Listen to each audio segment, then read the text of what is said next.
Today is another day. We thank God for yet another successful day. Today we are going to look at price. When we talk about price, a lot of times people think that it is an amount that a producer puts on a product. But when we look at price, price starts from the point of view of the buyer and the producer all together. So price is the amount of money that a buyer is willing to pay for a commodity in a market. So the willingness is there. That means that if the price is not suitable for the buyer, it will not be accepted. It is also the economic value of an item. That means that economically, the producer and the seller has to come together before price can be achieved. Today, we're going to look at some importance of price. Price sends signals to both buyer and the seller. Price also helps in the allocation of scarce resources. Price is one of the medium through which a buyer understands a seller before exchanges are made. So for a producer to accept a price, the buyer must also agree on that price. We have so many forms or ways through which price can be determined. We have bargaining, higgling and haggling. We also have auction. And we have the other one that we say government fixing prices, which is maximum and minimum price control or legislature.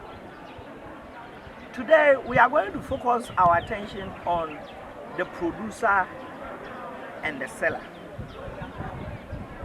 then the consumer. Now, how do they achieve price? When a producer produces a commodity, he has in mind a certain price that he wants to charge for a product.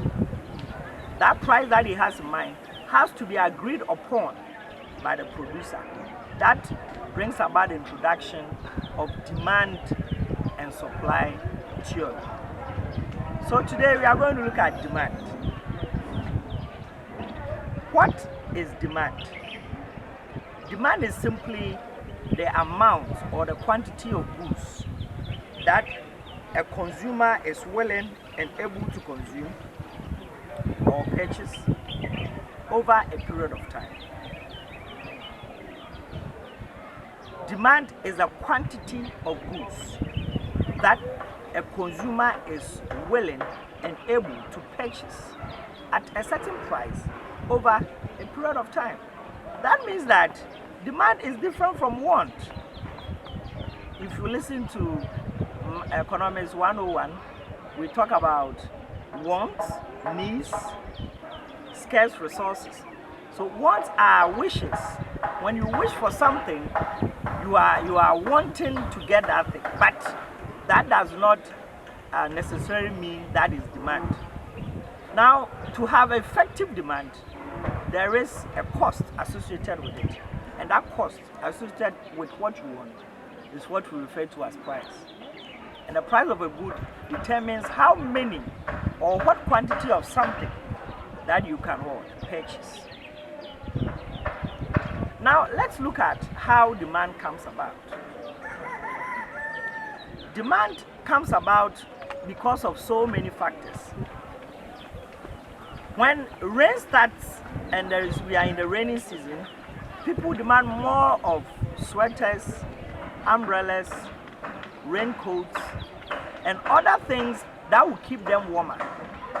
Now, the condition there is that there is change in weather, and the change in weather has influenced the demand for the commodity. We also have price as one of the factors. Price. The reason why we say price is a factor of demand or that determines demand is that the higher the price of a good, it also determines how much the consumer can purchase. So the price of a good is also a factor that influences demand. Then we have population. The number of people who are available to purchase the commodity in question also determines the quantity or the amount of goods that the producer should produce. We have age as one of the factors. Some goods are focused or are produced for specific age groups. Example can be condoms. That is one of the goods that we can associate age to.